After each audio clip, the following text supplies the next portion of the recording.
What's up guys, and welcome to another episode of El Jardín Perdido. Today we'll be propagating sugarcane from cuttings.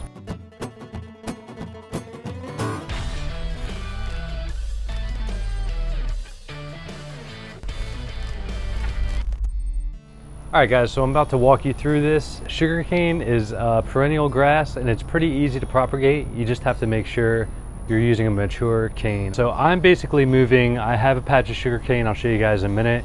I actually just cut it all down because I'm trying to open up some light for an ice cream bean I have, but that's a whole nother story. But I did want to relocate some of it in another advantageous spot in my yard. Almost more of a functional purpose. It's kind of for a privacy screening, same type as you know, you do with bamboo or something like that. But sugarcane's nice, it stays in a nice clump, pretty easy to manage, and yeah. All right, so right here is the clump I had kind of growing back. As you can see, it was all the way up here next to the ice cream bean. I wanted to give it a chance to try and fruit this year. It's already flowering, but that's a different video. But yeah, as you can see, it's all growing back pretty well. I actually mulched a majority. I have papaya and bananas over here, but I mulched it all with sugarcane. But you will see that some of it has decided to sprout up on its own. But technically I can just pretty much bury this in the ground somewhere else and it'll work, but I'm gonna walk you guys through something a little different on this one. All right, so like I told you guys, we're gonna be using mature cane here.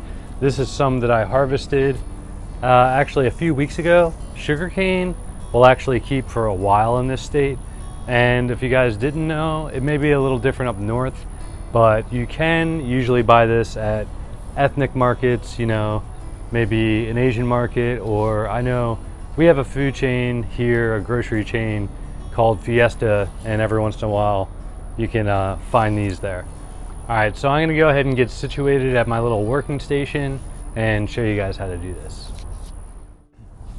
All right guys, so we have our cane here, and basically, if you'll notice, there's nodes, and that's what we're gonna work with in this case.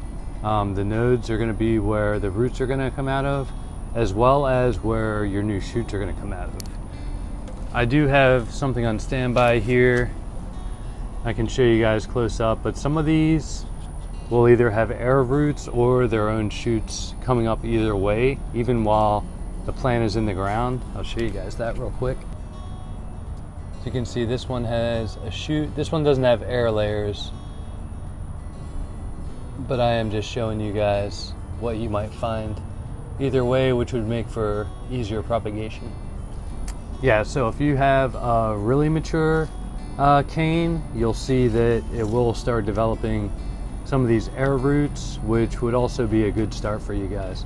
I'm showing you more of a conventional method where, like I said, you can go to a market, you could buy sugarcane online or something and do it that way. Chances are they won't sell you something quite this mature, but I will show you what the air roots look like. And so that would be a good start. They're kind of dried out, but if you were to get these in water, they'd hydrate pretty quick and speed up the process a little more. All right, so let's get down to business. You can either use something like pruners or a little handsaw. For this, sugarcane is pretty tough if you've ever worked with it, but yeah, I'll go ahead and show you guys how to do this. I harvested this a while ago, so I'm definitely not going to use the first node because it's pretty dried out. But you go ahead and take it down. I'm taking it down. I'll show you guys. I'm going to go ahead and take it down. If this is the node I want to root, I'm gonna take it down to about here. You can leave a little length. I'd probably use this first node for rooting and expect something to sprout out of either this first node or the second node. So I'd leave at least 2 nodes and make another cut up here.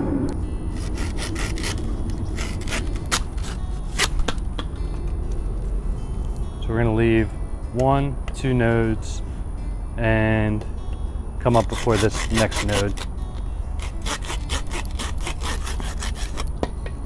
And for demonstration, I'll just do a couple of these for you guys.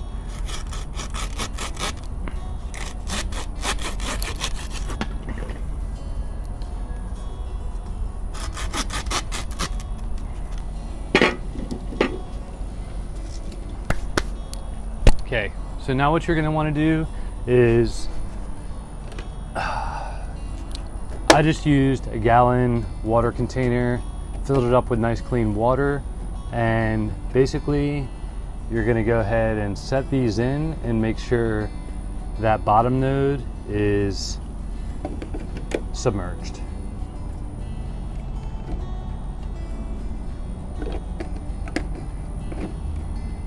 And what's going to happen is after a while, you're going to start getting root development down on the bottom node there, and you'll start seeing some sprouting.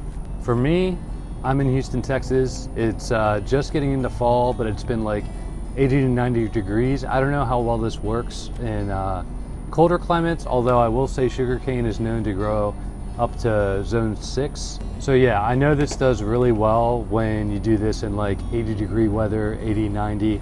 I had these out of direct sun. They were in full shade in my carport.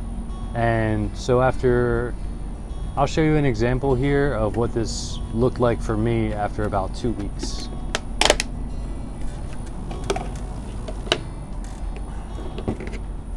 All right, I could probably use a little more water in here. One thing I will say too is depending on the sugarcane, you may want to do change the water every so often. This one could actually use a little more water, but it's okay for now. But yeah, I'll go ahead and give you guys a closer look at that. All right, so as you see, quite a bit of roots developing there, and you also see some shoots starting to come up. Let me take one of these out for you guys. So in this case, you can see the top completely died. I only did one node on this, but so we have good root growth and a nice shoot all in that same bottom node. So as you can see, you really don't need to waste a bunch of sugarcane cutting, you know, up to 3 nodes. You can just do 1, or I'd probably suggest 2 for that. This one is fairly odd. I haven't actually like physically checked these in a minute, but same principle.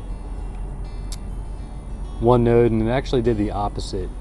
But this is not a great example. I probably won't expect too much out of this, but I guess if I got it in the ground.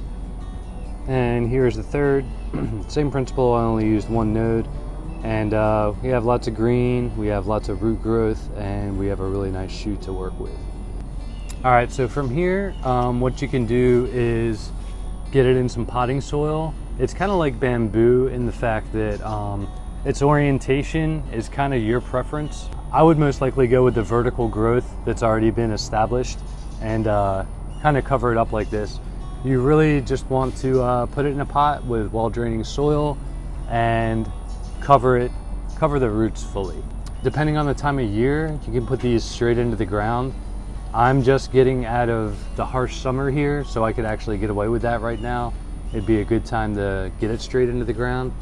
But in any other scenario, say it's too hot or too cold, you can always put it in a pot and wait till things get a little more established to transplant into the ground. Also, just another tidbit for you northern growers, I have heard you can grow these indoors too, although the size of my canes got up to at least 15 feet, so I don't know how practical that would be indoors if you wanted mature sugarcane you could actually harvest and enjoy. Needless to say though, it is a nice ornamental as well as functional as well as edible. So it is a good plant to have around. I guess its growing zones are between 10 and 6. So you can grow down in the tropics and you can get up north pretty high too. All right guys, well I wanted to keep that pretty simple and sweet. Comments below if you guys have any additional questions. I know I ran through this pretty quickly, but it is a fairly easy thing. Actually, I propagate a lot of bamboo, which is also a grass, and I find myself having quite a bit harder time with that because it's not as easy to just submerge it into water like that and get good roots. But another factor is this grass stores a lot of sugar, so that's why it's probably a little more easy to propagate. All right, guys, well, that's going to do it for today's video. Consider subscribing if you found this interesting or you want to keep up with other videos that tailor to propagation and other things like that. All right, well, again, that's going to do it for today's video. As always, thanks for tuning in. Until next time.